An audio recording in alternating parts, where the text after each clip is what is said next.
오늘은 이사야 34장, 35장입니다. 결국 만나는 실제. 우리는 여러 가지 모양으로 살고 있습니다. 그러나 살 때는 다 다른 것 같아도 끝에 보면 똑같아요.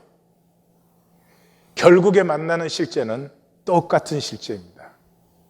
그것은 종말적 실제를 만나는데요. 종말적 실제라는 건 거짓은 있을 수가 없고 드디어 진실이 나타나고 그동안 없었던 정의와 공의가 드디어 세워지고 그런 것이죠.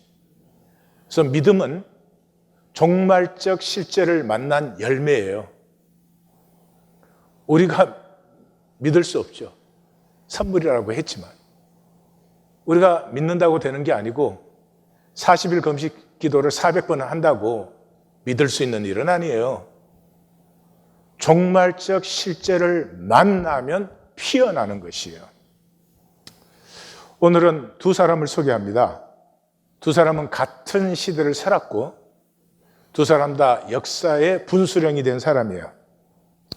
먼저 소개하는 분은 임페라토 카이사르 디비필리우스 어거스투스, 로마의 초대 황제입니다. 이 사람이 로마의 뿌리가 되고 로마의 뿌리가 됨으로 말미암아서 유럽의 뿌리가 되고 유럽의 뿌리가 됨으로 말미암아 오늘 우리가 살고 있는 세계의 근원이 되었습니다. 오늘 세계를 웨스터나이즈 월드라고 하죠. 서양화된, 이게 이 초대 황제 시저로부터 일어난 세계를 말하는 것입니다. 이 사람은 원래 이름은 성이죠. 옥타비아누스예요. 그런데 BC 44년 3월 15일에 카이사르가 암살됩니다. 암살될 때 이 카이사르파였기 때문에 동료들과 장교들이 피신하라고 권유를 하는데 오히려 로마로 돌아옵니다. 로마로 돌아오는 길에 그는 이 카이사르가 자기를 양자로 삼았고 자기 유산의 3분의 1을 상속하였다는 유언장의 내용을 듣게 됩니다. 어마어마한 돈이에요. 왜냐 그러면 3분의 1로 로마에 살고 있는 모든 사람들에게 유산을 남겼습니다. 그리고 필요한 공공산업 이런 데다가도 그 유산을 남겼어요. 3분의 1이 그 정도니까 3분의 2면 어마어마한 거죠. 여기에서 성도님들은 뭘 느끼시는지 몰라도 저는 첫째, 현상은 예측할 수가 없어요. 어디로 튈지 몰라요. 현상은 그냥 일어나는 거예요. 내가 남자로 태어났다. 그냥 어쩌다 보니 남자로 태어났어요. 그래서 그런 부모 밑에 태어났어요. 다 우연의 산물이에요. 이 우연의 산물인 현상 세계가 우연같이 보이는 그 세상 중심을 흐르고 있는 하나님의 섭리를 만날 때까지는 우연의 절대적 의미를 우리는 만나지를 못해요. 이제 카이사르의 양자가 되었기 때문에 카이사르라는 이름을 쓸 수 있게 됐어요. 그래서 파르티아와 율리어스 시저가 파르티아와 페르시아 전쟁을 하려고 준비를 하고 있었어요. 어마어마한 전비를 구축했고 수많은 군단 정예병을 훈련을 시켰는데 그것을 자기가 다 차지해요. 그리고 동방속주에서 들어오는 모든 조공을 자기가 다 가로챕니다. 이 도둑질한 거죠. 사실은 자기에게 들어오는 게 아니니까. 그때 이제 율리어스 시저, 제가 초대 황제 카이사르와 이 암살당한 율리어스 시저를 구분하기 위해서 시저 카이사르 그렇게 말을 합니다. 암살당한 그 시저를 이어서 집정관은 안토니우스예요. 안토니우스는 전쟁을 많이 겪은 총사령관이고 정말 전쟁에도 능한 사람이고 시저의 오른팔이었고 그렇죠. 그래서 이제 집정관이 되자마자 암살자들을 다 추방을 했습니다. 추방을 했는데 안토니우스의 어이없는 실수가 이 율리어스 시저를 신격화하려고 하는 걸 반대했어요. 잘한 일이고 옳은 일이죠. 왜냐하면 로마는 공화정이었거든요. 그러니까 독재자가 생기면 안 되는 거죠. 근데 이 로마 시민들이 이 율리어스 시저한테서 돈을 받았잖아요. 유산으로. 돈을 받았죠. 그런데 암살될 때 자기들은 아무것도 안 했잖아요. 그 죄책감이 있으니까 괜히 시저를 신격화시키자고 날린 거예요. 그러니까 안토니우스가 보니까 이거는 어처구니 없는 일이거든요. 그러니까 그걸 반대를 하니까 오히려 로마 시민과 원로원이 안토니우스를 이상한 사람으로 몰아붙이기 시작했어요. 그게 대표적인 사람이 키케로인데, 키케로는 아시죠? 로마의 뭐 최고가는 웅변가다 그러는데 최고인지 뭔지 저는 잘 모르겠지만 이 사람은 원래 암살파였어요. 반 이 시저파였어요. 그런데 지금 이제 분위기가 돌아가는 것은 어떻게 돌아가요? 네. 이 시저가 막 붕붕 뜨잖아요. 그러니까 이 키케로가 이 로마의 웅변가는 사제, 종교의 사제 역할을 하는 거예요. 이게 이제 종교가 맨날 하는 일이에요. 얼른 안토니우스는 원로원의 가장 위험한 인물이다. 그리고 옥타비아누스는 요즘 젊은이 중에 저렇게 전통적인 공경심을 가진 사람은 없다. 그래가지고 단번에 안토니우스가 위험해져가지고 안토니우스는 로마에서 이제 도망을 나가게 됩니다. 그 사이에 이제 이 엄청난 돈을 가지고 이 옥타비아누스는 시제의 군단들을 다 접수하고 심지어 자기와 대항하는 안토니우스의 군단 중에 2개를 거의 돈으로 장악하다시피 해요. 그리고 이제 그 다음에 제2삼두 정치가 시작됐는데 안토니우스와 레피두스와 이렇게 했는데 두 사람 다 이제 결국은 죽게 되죠. 안토니우스가 이제 로마를 탈출하니까 원로원은 옥타비아누스를 최고 사령관으로 해서 안토니우스와 싸우게 했습니다. 싸우게 했는데 그 원로원이 이 옥타비아누스에게 조금 불리한 결정을 했어요. 그래서 8개 군단을 돌이켜서 로마로 들어갔어요. 이거는 시저보다 루비콘강을 건넌 시저보다 더한 거지 사실은.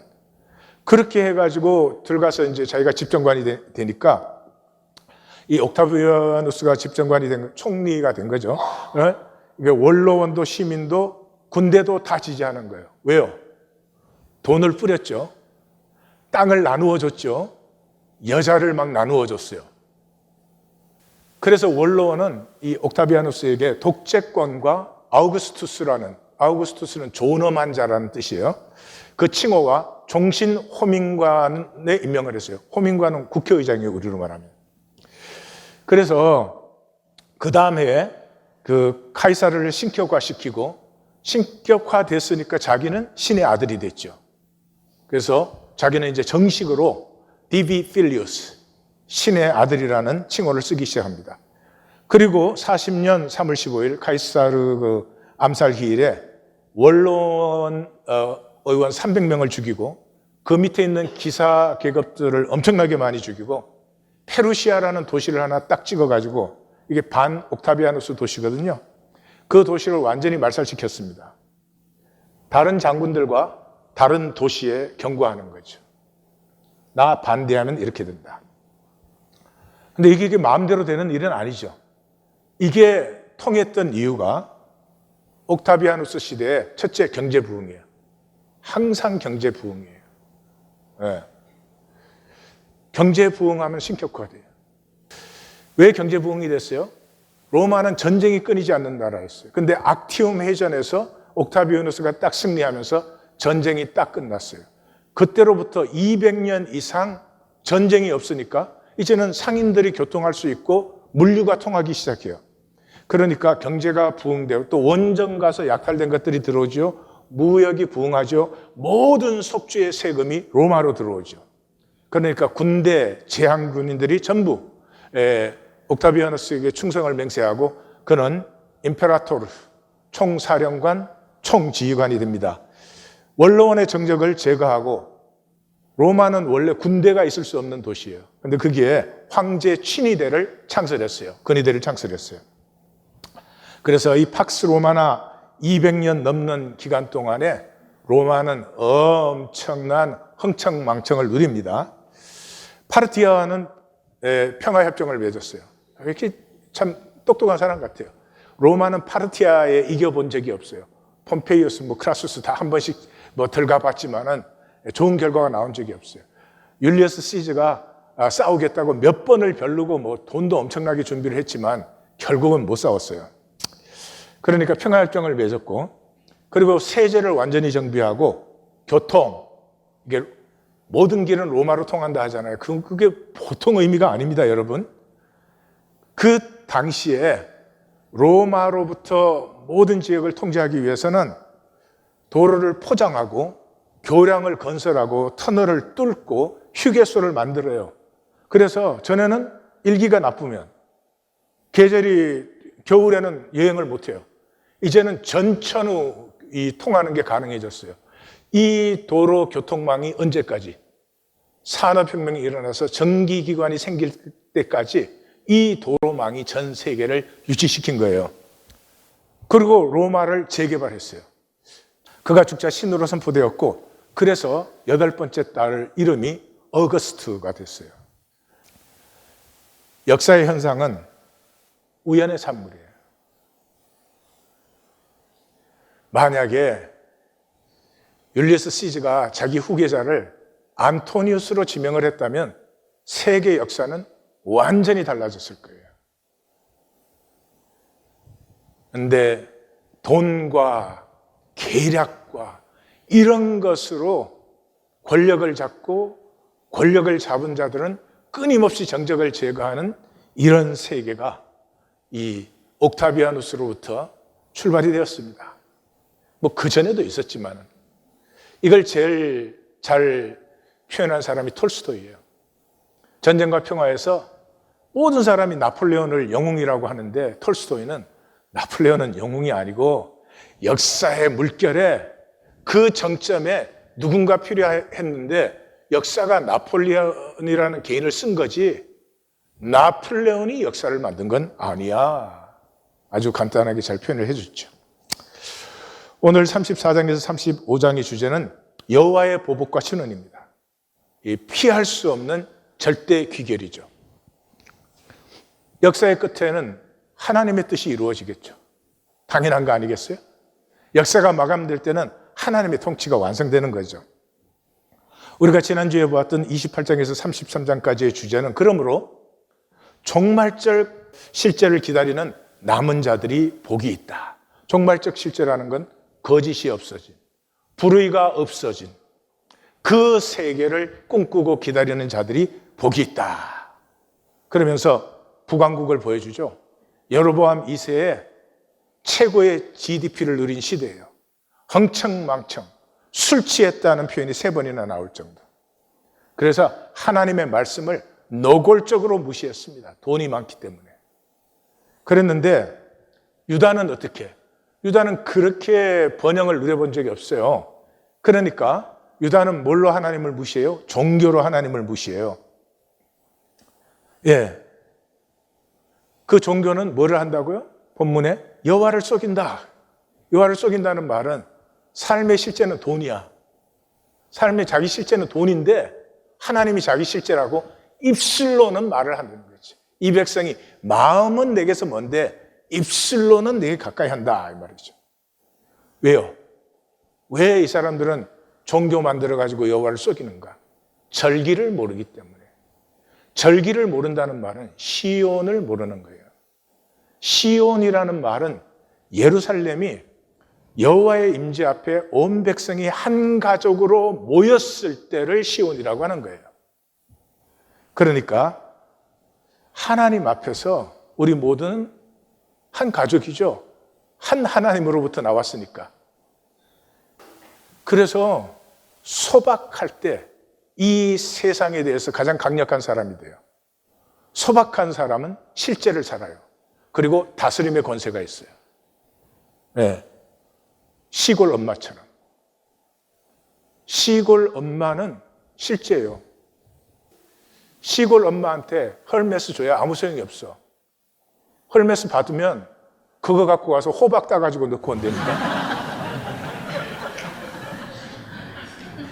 헐메스가 능력을 발휘하는 건 이 화려한 허상에 젖은 인간 게임에 찌들은 도시의 사람들.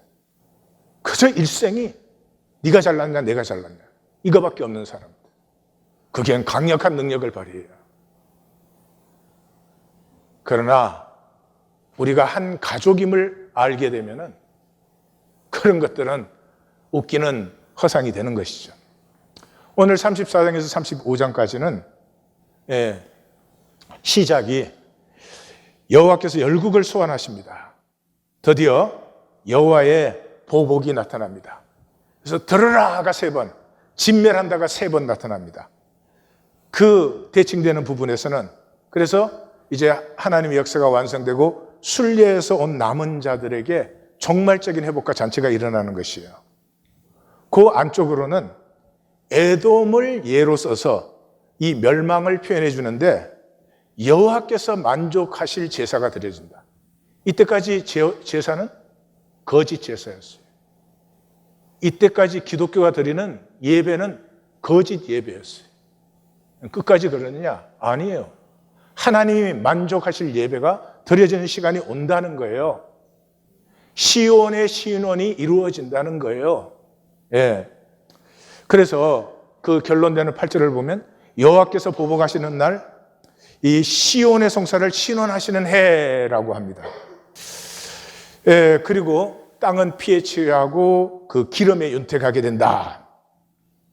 굉장히 잔인하고 참혹합니다.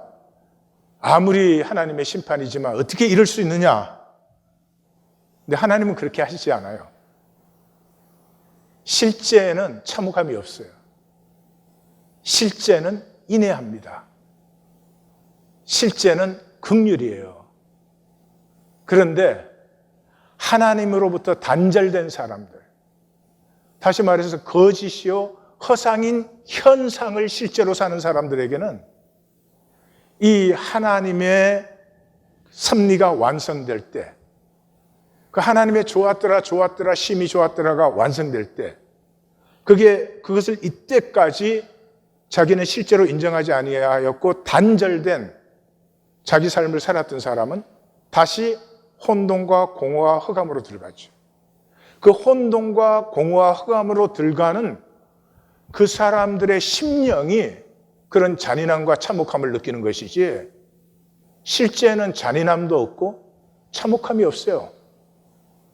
부모 가슴에는 자식을 향해서 잔인함이 없어요. 돈 줄 테니까 잔인해라 그래도 잔인할 수가 없어요. 허상은 허상으로, 실제는 실제로. 이것이 종말의 나눔이에요. 그래서 그 대칭 부분에서는 하나님의 격려와 구원이 나타납니다. 하나님의 보복과 신원을 바라보라. 정의와 공의가 회복되는 그날을 바라보라. 그리고 그 안쪽에서는 9절에서 15절까지 사망의 세계가 나타나죠. 꺼지지 않는 불, 리스라고 하는 거예요. 리스는 탈무드에 아담을 타락시킨 이브가 죽어서 된 것이 릴리스다. 이런 성경 해석하면 안 돼요.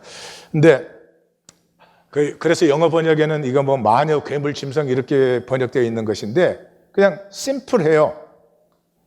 하나님이 창조한 것이 아니에요.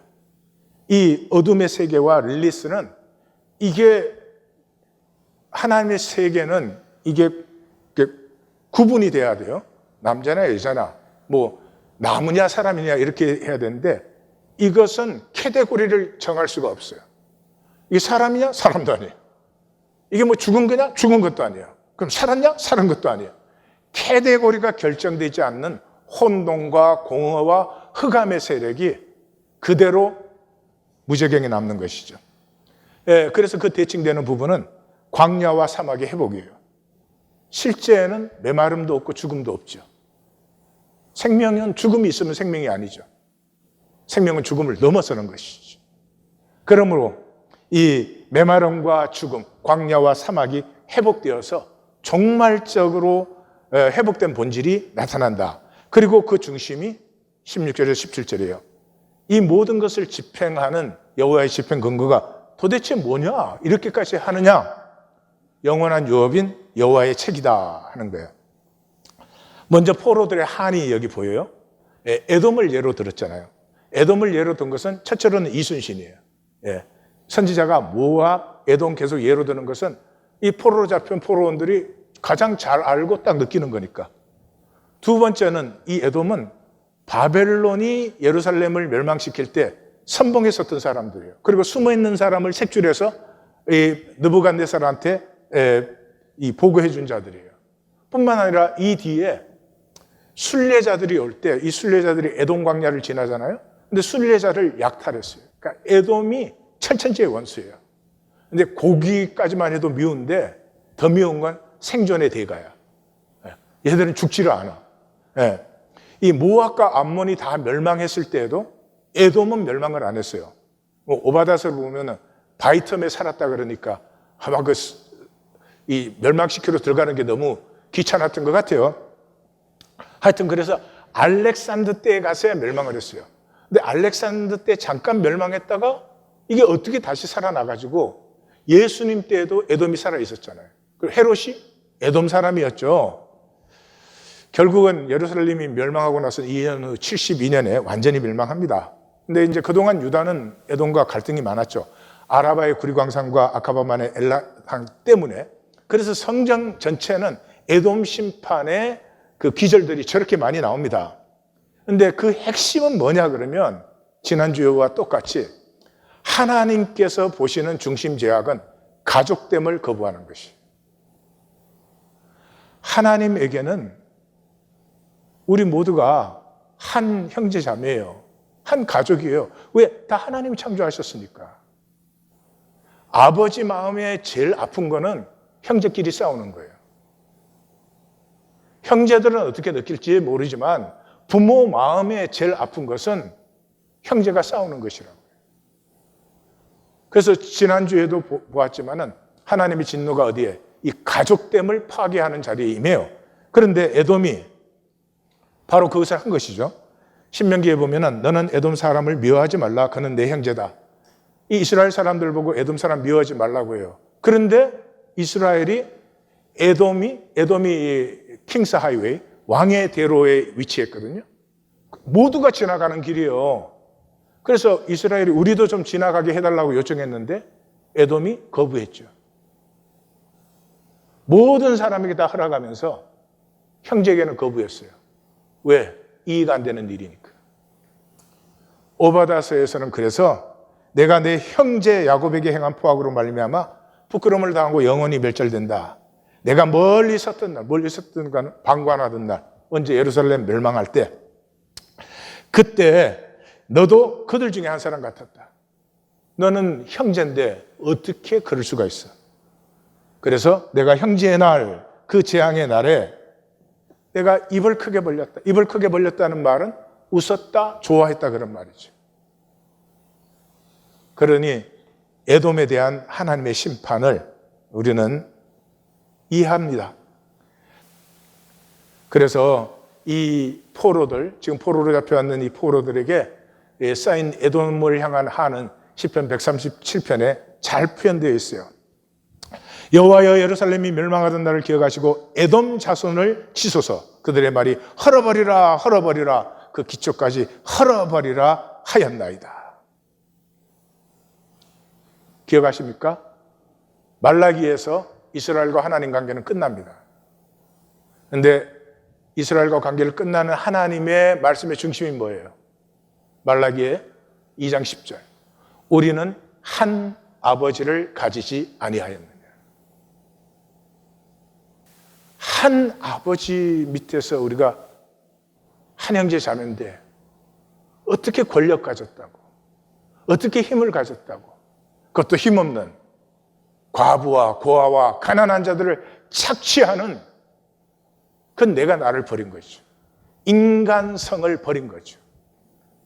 그래서 오늘 본문에서 가장 위대한 장면은 이 장면이에요. 구속함이라는 단어가 나와요. 가엘, 많이 들어봤죠? 고엘법. 고엘법이 뭐예요?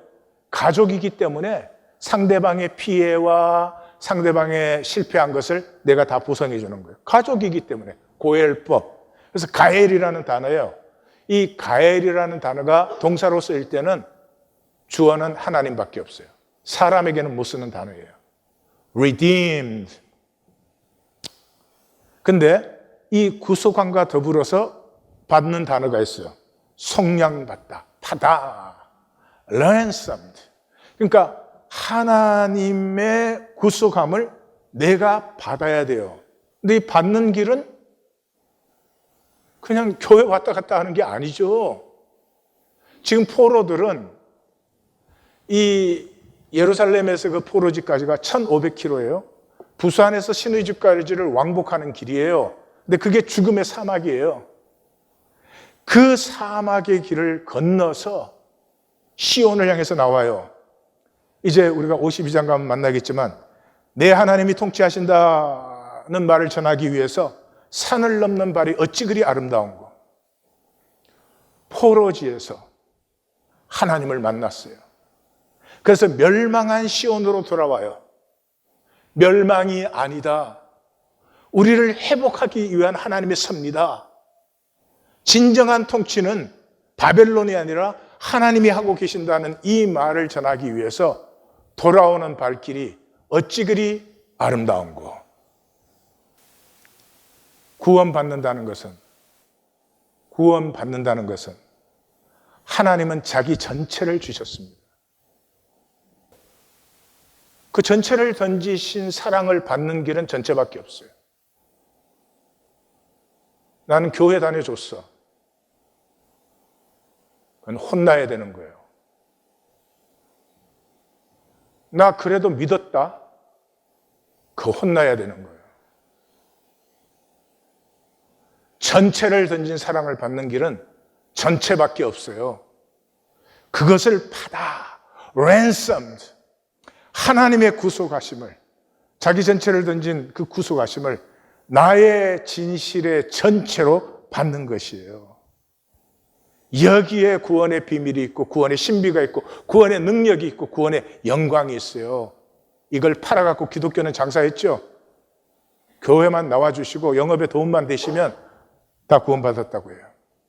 그래서 이사야서에서는 이 구속하다는 단어를 아껴 씁니다. 이 결정적으로 중요한 자리에만 버러지 같은 야곱아 내 구속자는 이스라엘의 하나님이다. 너희의 구속자시여 이스라엘 거룩하신 여호와. 이렇게 몇 번만 씁니다.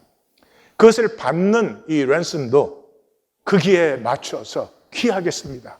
시온을 정의로 속량하신. 우리는 막 마음대로 번역을 해놨어요. 똑같은 단어를. 아브라함을 속량하신 하나님. 여호와께 속량받은 자들이. 그러니까 구속했다는 것은 죄값을 지불했다는 거거든요. 죄값을 지불했다는 것은 지불한 값보다 존재가 더 귀하기 때문에 값을 지불한 거잖아요. 그러니까 속량을 받은 사람은 존재 가치가 확정을 받은 거예요. 그래서 더 이상 현상 가치에 속지 않아요. 내가 얼마나 잘났냐, 그건 내 가치가 아니에요.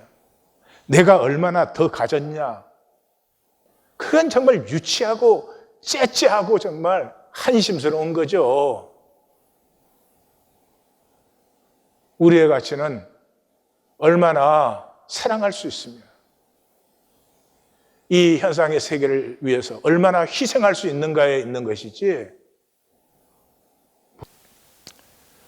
오늘 본문의 중심인 그 16절, 17절은 여호와 하나님의 보복과 신원, 이게 종말적 얘기를 하는 거죠. 그게 집행 근거가 뭐냐 하는 거예요. 16절, 너희는 여호와 책에서 찾아 읽어보라. 이것들 가운데서 빠진 것이 하나도 없고 제짝이 없는 것이 없으리니 이는 여호와의 입이 이를 명령하셨고 그의 영이 이것들을 모으셨습니다. 이게 한국 기독교에서 제일 많이 엉터리로 써먹는 거예요. 짝이 있다 그러니까 구약에서 한마디 찾고 신약에서 한마디 찾아가지고 자기네들이 결혼시켜줘. 능력의 종들이야. 하여튼 하나님의 말씀을 결혼시켜주니까. 그 말이에요? 하나님이 이렇게 마지막 심판을 집행하시는데 이 집행의 근거가 도대체 뭐요?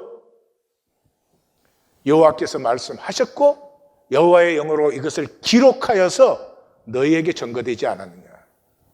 변명할 수 없죠.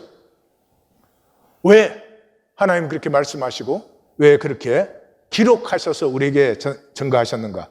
여호와께서 그것을 위하여 제비를 뽑으시며 그의 손으로 줄을 띄어 그 땅을 그것들에게 나누어 주셨으니 그들이 영원히 차지하며 대대로 거기에 살리라. 제비를 뽑았다는 건 예정한 것이죠. 줄을 띄었다는 것은 섭리하신 것이요. 그 다음에 나누었다는 것은 집행이 된 것이에요. 그것이 영원한 유업이 되는 것이죠. 하나님께서 약속하신 영원한 유업을 세우기 위해서 하나님은 말씀하셨고 섭리하셨고 그 경륜으로 집행하셨고 그것을 이루신 것이다 하는 것이죠. 이 종말적 실제는 이 35장, 이사야 35장은 예수님께서 핵심적으로 쓰신 말씀이에요. 이 현현된 종말의 실제가 이제 너희 눈에 나타났다 이렇게 쓰신 거죠. 이게 마태복음 11장이에요. 그래서 이 세례 요한이 그리스도께서 하신 일을 듣고 오실 거기가 당신이니까 그렇게 제자들을 보내서 묻죠. 그리스도께서 하신 일이에요. 메시아는 비밀을 아는 사람이 아니에요. 그 비밀을 깨우쳐 주는. 이 모든 이단들은, 특별히 한국의 이단들은 자기가 비밀을 안다는 거예요. 그래서 그 비밀을 알아야 구원을 받는다는 거예요. 구원은 아는 것과 아무 상관이 없어요. 그리스도께서 하신 일, 그리스도를 통해서 하나님의 종말적 실제가 나타나야 되는 것이지, 아니 아는 거야 아니 지금 기독교인들 얼마나 많이 알아요. 하도 많이, 켈빈이 우리보다 더 알지 못해요. 우리는 하도 많이 교리적으로 배워가지고. 그 오실 그이가 당신입니까? 이건 세례 요한이 믿음이 없어서가 아니라 세례 요한이 예수님을 증거했잖아요. 그래서 세례 요한은 알죠. 지금 며칠 후면 자기는 죽습니다. 근데 만약에 자기가 잘못 증거한 거라면 내가 잘못 증거했다라고 해야 되죠. 그러니까 당신이, 세례 요한은 예수님이 메시아라는 걸 알죠. 당신이 나에게 확정해 주셔서 나로 이제 평안히 가게 하소서 그런 거죠. 여기서 우리는 답의 그 반실제성을 만나죠. 예. 답은 항상 반실제적이에요. 세상은 답으로 되어 있지만 답에 속지 마십시오. 이 종교는 답의 천지요. 맨날 와서 배우는 게 답이요. 그리고 답을 잘 알면 자기가 뭐가 된 것처럼 답을 실제화시킬 때까지, 답을 살 때까지 답을 아는 것은 오히려 저주예요. 그래서 이 종교는 평생을 교회를 다니고도 무기력할 뿐만 아니라 성화가 생기잖아요. 성화가 되지 않아. 왜 그럴까? 나는 이해가 안 가는 일이에요. 그래서 예수님께서 요한에게 가서 듣고 보는 것을 말해 주어라. 맹인, 장애, 농인, 가난한 자들에게 기쁜 소식이, 종말적 실제, 회복됨의 기쁜 소식이 저들에게 피어나고 있음을 전해 주어라. 현현된 천국의 실제, 종말적 실제를 전해 주어라. 그럼 그거 들으면 세례 요한 알죠. 그러면서 거기에 있는 사람들에게 무엇을 보려고 광야에 나갔니? 성공한 사람 보려고. 성공한 사람은 부드러운 옷을 입어요. 부드러운 옷을 입은 자는 왕궁에 있지. 선지자 보러 나갔느냐? 옳다. 선지자 보러 나갔지. 그러나 선지자보다 더 나은 자다. 여인이 낳은 자 중에 세례 요한보다 큰 자는 없다. 왜요? 이 선지자는 다 실제에 대해서 증거하는 사람들이잖아요. 그런데 세례 요한은 실제를 직접 증거했잖아요. 예수님, 메시아를. 그러니까 이 세례 요한보다 큰 자가 없죠. 그렇지만 천국에서는 극히 작아도 저보다 커요. 왜요? 천국은 실제 자체잖아요. 그해 때부터 천국은 침노를 당하나니 침노하는 자는 빼앗느니라. 침노를 당한다는 말이 suffers violence, 이 폭력을 당한다는 거예요. 왜요? 실제는 인내하기 때문에. 부모의 마음은 인내하기 때문에 자식이 아프게 만들고 어려움을 줘도 그 받아들여요. 하나님이 그랬잖아요. 내가 해를 의인과 악인에게 똑같이 비치지 않느냐. 내가 비를 의로운 자와 불의한 자에게 똑같이 내리지 않느냐. 실제는 인내해요. 그렇기 때문에 침략을 당해요. 아픔을 당하면서도 기뻐해요.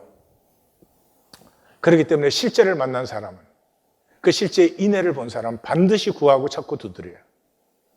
이 구하고 찾고 두드리라는 말씀은 성경 전체에서 유일한 말씀이에요.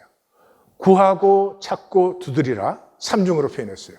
그 다음에 구하는 이마다, 찾는 이마다, 두드리는 이마다라고 다시 반복해서 삼중으로 강조했어요. 그 다음에 돌 달라는데 떡 달라는데 돌 주겠느냐? 생선 달라는데 뱀 주겠느냐? 너희가 악하여도 그러는데 좋은 하나님께서 그러지 않겠느냐? 삼중으로 또 설명을 하세요. 그러니까 구중으로 강조했어요. 구하고 찾고 두드리라고. 뭐를 구하고 찾고 두드리는 거예요? 어떻게 살아야 됩니까? 하나님 도대체 어떻게 살아야 됩니까? 어떻게 살아야지 내가 내 하나님 창조하신 나의 진정한 가치와 의미를 누리고 진정한 행복을 누리고 내가 모든 사람들에게 복이 되고 내 삶이 의미가 되고 가치가 있습니까? 이걸 찾으려는 거지. 매상 올려주시옵소서. 이 종교는 그런 데 써먹어요. 그러니까 안 되는 거예요. 즐겨받을진대 오리라 한 그 엘리야가 그니라 즐겨받을진대 답을 알아서 말하는 게 아니고요. 깨달아서 고백할 수 있을 때 주는 그리스도시요 살아계신 하나님의 아들이시니다. 베드로가 고백했어요. 주님이 굉장히 기뻐하셨습니다. 바요나 시몬아 내가 복이 있도다. 이를 알게 하신 이는 혈육이 아니요 하늘에 계신 내 아버지라. 그러면서 엄청난 복을 약속하십니다. 21세기의 기독교인들이 주는 그리스도시요 살아계신 하나님의 아들이시니이다 고백해요. 그러니까 주님이 하도 들어갔고 잘도 따라한다. 오리라 한 엘리야가 거니라 그 말은 뭐예요? 내가 메시아라는 거죠. 약속된 엘리야가 세례 요한이고 세례 요한이 예수님을 전거했으니까 내가 메시아라는 거죠. 그런데 이 종교인들을 보십시오.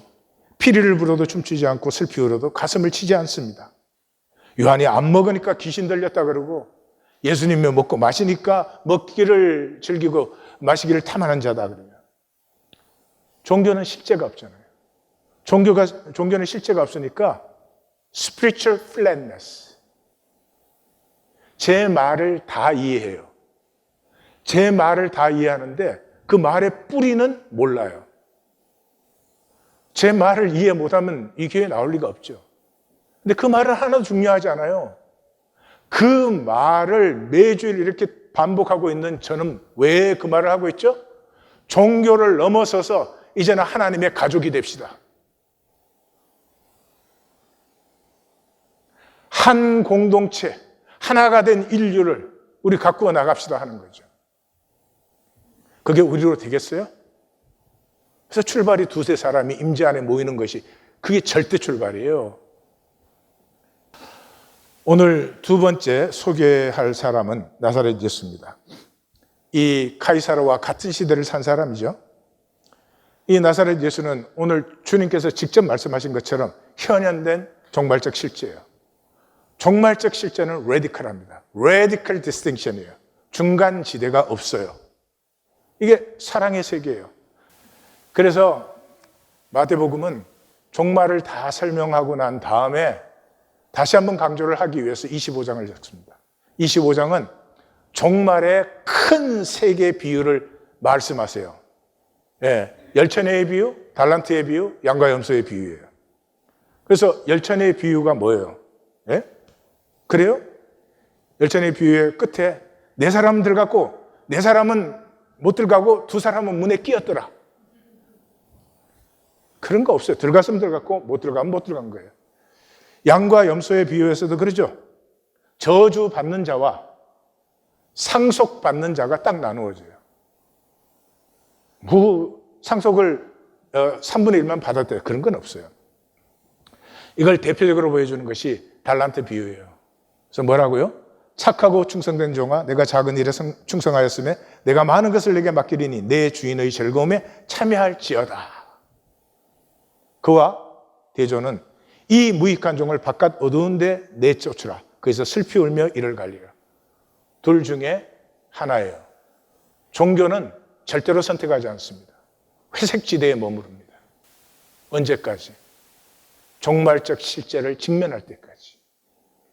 지금 종말적 실제를 직면해서 생명을 선택하게 되시면 복이고 끝까지 회색 분자로 사는 것은 자기가 자기를 배반한 것이죠. 그래서 25장의 총 결론이 뭐예요? 46절에 그들은 영 버려 의인들은 영 생에 들어가리라. 예수님은 팍스 로마나 절정에 탄생했습니다. 이때는 모든 나라의 모든 돈에 전부 이 가이사르를 디비 필리우스, 신의 아들이라고 그렇게 기록할 때입니다.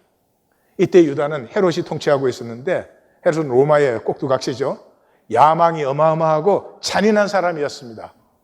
야망이 어마어마하고 잔인하다는 말은 유능하다는 말이에요. 그래서 사실 유다는 유다 역사의 최고의 시대를 이 헤롯 때 보냈습니다. 얼마나 역설적이에요.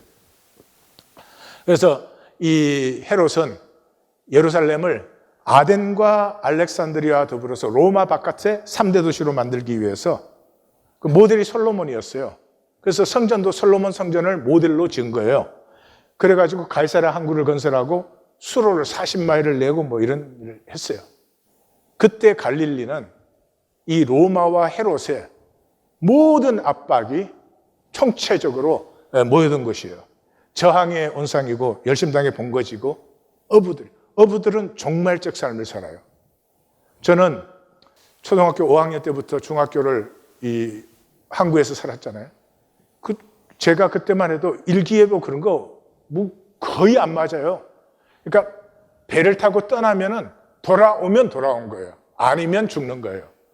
그래서 그냥 있으면 흥청멍청 먹고 마시고 saving tomorrow 이런 게 없는 게 어부들이에요. 근데 그 당시에는 안티파스가 세금을 거물당 먹였어요. 얼마나 악한 거예요. 고기는 잡아야 세금을 먹이잖아요. 근데 거물이 있으면 무조건 세금을 먹이는 거예요. 그리고 염장 공장을 세워가지고 잡은 고기는 싸게 사들여서 이 소금에 절여서 로마 전역에 자기는 엄청난 돈을 버는 거예요. 그래서 그 당시에는 배를 일부러 가라앉혔어요. 배가 있으면 세금을 내야 되니까.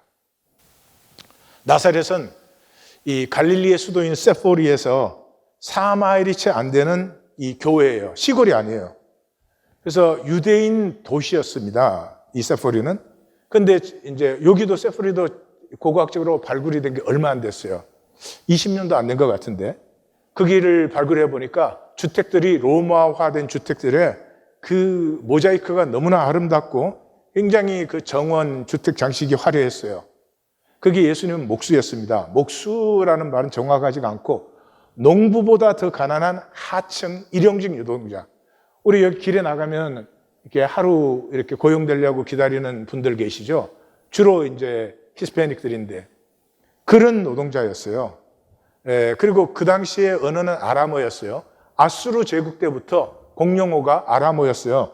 그래가지고 아람어는 당연히 하는 거고, 그래서 뭐 이 성경에 나오는 많은 게 아람어예요. 다니엘서 같은 건 절반 이상이 아람어로 써진 것이고, 그래서 뭐 게네사렛, 뭐 고르반, 게바, 골고다, 뭐 달리다굼, 마라나타, 뭐 바요나, 바디메오 이거 다 아람어고요.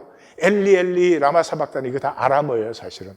그러니까 아람어는 그냥 일반 랭귀지고 이런 일용 노동직으로 이제 건설 현장에서 일을 하려면은 약간의 헬라어를 알았을 것이고 세례 요한의 공동체와 어떤 형태든 예수님은 관계가 있었으니까 히브리어도 약간 알았죠. 그래서 일용직 그 노동자로 일을 했기 때문에 약간의 그 헬라어를 하셨을 것이다 그렇게 생각이 돼요. 예수님에 대해서는 뭐 한없이 말할 수 있고 근데 이미 다 잘 아시는 것이니까 제가 몇 가지만 강조합니다. 간단하게. 첫째로 예수님의 특징은 말씀의 절대성이에요. 천지가 사라져도 말씀은 1.1획도 사라지지 않는다. 그래서 너희의 의가 서기관과 바리새인의 의보다 나아야 된다 그랬고요. 그다음에 인간론, 종말론, 이게 다 종말론적인 것인데 종말적 인간론을 갖고 계셨어요. 그래서 마음이 가난한 자, 애통하는 자, 온유한 자, 의에 줄이고 목마른 자, 내 이름을 위하여 박해받는 자가 복이 있다. 이건 뭐예요? 마지막 얘기예요. 마지막 때 우리는 다 살아요. 살 때는 빼앗는 게 잘한 짓 같지만 죽을 때 되면 빼앗지 말고 살 걸. 그렇게 되는 거예요. 예? 바보라고 하는 자는 지옥에 들어가는 게 종말적이에요. 예, 죽을 때 되면 잎새이는 바람에도 가슴이 아픈 거예요. 오른밤을 떼면 왼밤을 돌려대라. 이게 다 죽을 때 얘기예요. 뭘 그렇게 악착같이 싸웠을까? 아무것도 아닌데, 내가 양보하면 그만인데. 그래서 그 총결론이 뭐예요? 너희 하늘 아버지가 온전한 것 같이 너희도 온전하라. 그리고 종교를 완전히 피하셨죠. 그죠? 안식일법을 피했어요. 정결례법을 피했어요. 그리고 성전을 완전히 부인했어요. 이 성전을 헐라. 성전된 자기 육체를 갖게. 예수님의 육체에서 뭐가 나타났어요? 종말적 실제가 나타났죠. 그래서 뭐예요? 우리의 신앙은 하나님의 긍휼이 나타나는 것이 우리의 신앙이에요. 그래서 안식일법을 폐하실 때도 정결례법을 폐하실 때도 뭐를 인용해요? 호세아 6장 6절을 인용하잖아요. 나는 긍휼을 원하고 종교 원하지 않는다. 나는 번제보다 나를 아는 것을 원한다. 그래서 마태복음 18장이 교회론이잖아요. 교회론에서 뭘 말해요? 가족의식이죠. 예. 99마리의 양을 산에 버려두고 한 마리 잃어버렸다고 찾아나가는 건 가족이에요. 한 아픈 사람을 위해서 가족 전체를 희생할 수 있는 것, 그게 가족이에요. 1번에 7번씩 용서, 그게 가족이에요, 가족. 그래서 하나님의 나라는 뭐예요? 대표적인 거죠. 심령에 피는 것이에요. 겨자씨, 겨자씨라는 것은 weed, 풀이에요, 풀. 풀이 이 백향목보다 더 큰 나무가 되는 거예요. 그게 뭐예요? 우리 안에 있는 하나님의 형상. 우리 모든 인간의 중심에는 하나님의 형상이 들어있다고요. 이게 피어나는 게 하나님의 나라지. 현상에다 뭘 건설하는 게 아니죠. 그래서 교회는 두세 사람이 모인 곳이에요. 그래서 12제자의 리스트를 보시면 성경 여러 군데 나오는데 순서도 다 다르고 이름도 달라요. 근데 항상 같은 게 있어요. 첫 번째는 베드로, 5번째는 빌립, 9번째는 알페오의 아들 야고보예요. 그 말은 뭐예요? 순이었어요, 순. 순 3개 가꾸신 게 예수님의 생애예요. 내 소원도 순 3개의 120문도예요. 왜 그 말을? 너희는 다 내 자식이야. 너는 한 가족으로 살아야 되는 이 하나님의 가슴을 만날 때까지 그게 무슨 소용이냐고요. 그리고 남기신 건 뭐예요? 떡과 잔을 남기셨어요. 이걸 제일 잘 받은 사람이 사도 바울이죠. 그래서 너희가 교회에 모일 때, 그리고 마감을 어떻게 해요? 먹으러 모일 때. 교회는 이런 의식하는 데가 아닙니다. 먹으러 모이는 데예요. 사도 바울이 에베소에서 소독나서 도피해가지고 드로아에 도착했을 때 이렇게 말하잖아요. 첫날에 우리가 떡을 떼려 모였더니. 첫날은 뭐예요? 안식을 지나고 첫날, 주일이죠. 주일에 뭐 했다고요? 떡과 잔을 나누었어요. 유대인들은 의식했어요. 회당에서. 예수님 그거 아니다. 그거 100년, 1000년, 억만 년을 해야 인간 변하지 않는다. 임재 안에서 진실을 나눌 수 있는 두세 사람. 이것이 하나님 나라의 씨앗이다 그런 거죠. 이게 분리되지 않았습니다. 그래서 사도행전 15장 보면 논쟁하고 그러는데 이게 완전히 분리된 게 AD 70년 예루살렘의 멸망이에요. 예루살렘의 멸망은 66년 유대 반란으로 시작된 것이 참혹하게 끝났습니다. 이것을 기록한 요세푸스는 원래 반란파였어요. 반란파였는데 그 예루살렘을 점거한 반란파의 허상을 보고 로마로 전향한 사람이에요. 그런데 70년 8월에 예루살렘이 멸망했는데 역사상 가장 참혹한 학살과 방화와 파괴와 약탈이 이루어졌다. 시체를 묻을 자가 없었다. 그렇게 적고있어요. 여기서 유대교는 영원히 유대교로, 사도 공동체는 사도 공동체로 갈라졌는데 이 갈라진 사도의 공동체가 300년을 못 지나서 다시 종교의식화 됐어요. 종교의식 어디서 갖고 왔어요? 유대교에서 갖고 왔어요. 지금 우리가 드리는 예배 의식의 90%는 해당 의식과 똑같아요. 그리고도 예수 믿는다 그래요. 예수를 죽인 일을 우리가 하면서 예수를 믿는다 그런단 말이에요. 종말적 실제를 만나면 자유가 임하죠. 인간 게임의 모든 거짓과 허상이 소멸돼요. 우리가 세상에 하는 건 전부 인간 게임이잖아요. 인류 역사의 최고의 우상이 뭐예요? 민족이에요, 민족. 민족의 이름만 갖다 대면 죽여도 괜찮아요. 한민족의 이름은 일본 사람 죽여도 괜찮아요. 일본 사람 민족의 이름은 한국 사람 죽여도 괜찮아요. 서로 죽였다고 난리야. 역사의 최고의 거짓은 뭐예요? 보수 진보예요. 다 자기가 진실이고 상대방은 거짓말한다고 그래요. 진실이 어떻게 보수와 거짓이 있나? 왜 종말적 실제를 못 느끼는가? 예수님의 답변은 간단합니다. 우리가 거짓의 자녀이기 때문에. 진리를 알지니 진리가 너희를 자유케 하리라.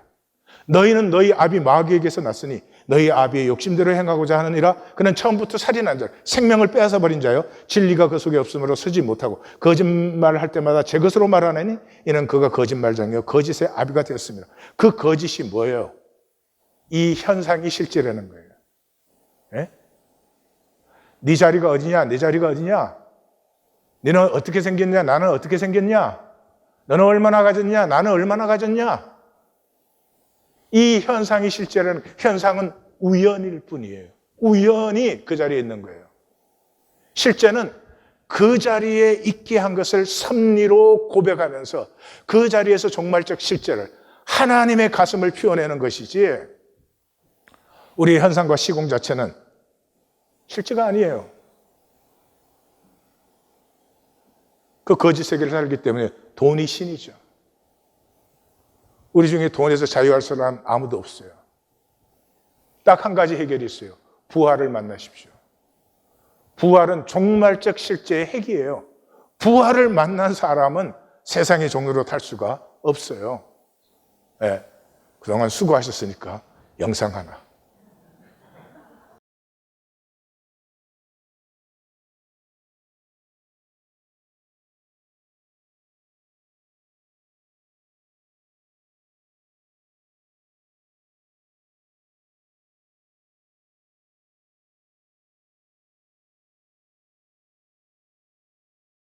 오리온 대성우는 이른바 별의 요람, 즉 엄청난 양의 가스로 이루어져 있으며 항상 새로운 별들이 생겨나는 곳이라는 것. 오리온 자리 해성 B는 해성 A보다 더 대가족인데요. 하나는 잉크가 물에 풀리는 영상이고 하나는 우주가 생성되는 영상이죠. 비슷해 보이시죠? 왜냐 그러면 현상은 우연의 산물이에요. 그 우연의 산물에서 내가 더 밝은 자리에 있다고 잘난 게 아니에요. 그 우연으로 말미암아 내가 어느 자리에 있든지 그 자리에서 하나님이 창조하신 내 생명의 실제를 피워내는 것, 이 생명의 실제를 나누는 것, 그것에 진정한 구원과 생명이 있다 하는 것이죠. 종교는 주님의 이름으로 황제를 믿고 제국을 삽니다. 조금 더 번쩍거리려고 거의 미친 수준인 것 같아요. 오늘 본문은 지난주 28장부터 연결되는 본문이에요. 이 본문의 핵심이 뭐예요? 종교는 하나님을 속인다는 거지. 믿지 않으면서 믿는 척이에요. 사랑하지 않으면서 사랑하는 척이에요. 하나님이 절대가 아닌데 말은 절대라고 해요. 근데 보십시오. 속일 수 있으면 하나님이 아니죠. 그러니까 우리는 속일 수 없습니다. 근데 종교는 속이거든요. 왜요? 하나님을 모르니까.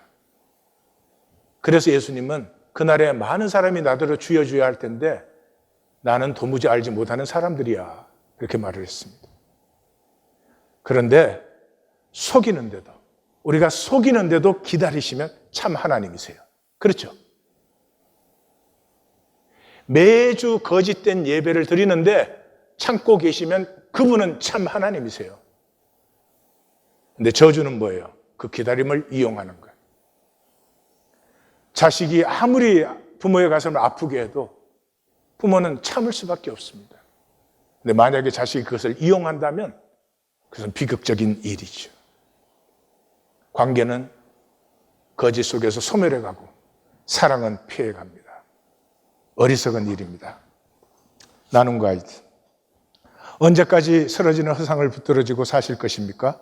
내게는 죽음이 오지 않으리라 헛된 거짓을 사실 것입니까? 이 시공의 거짓 속에 허상의 내 세계를 지키려 사실 것입니까? 실제로는 찰나의 인생을 언제까지 영원처럼 속이실 것입니까?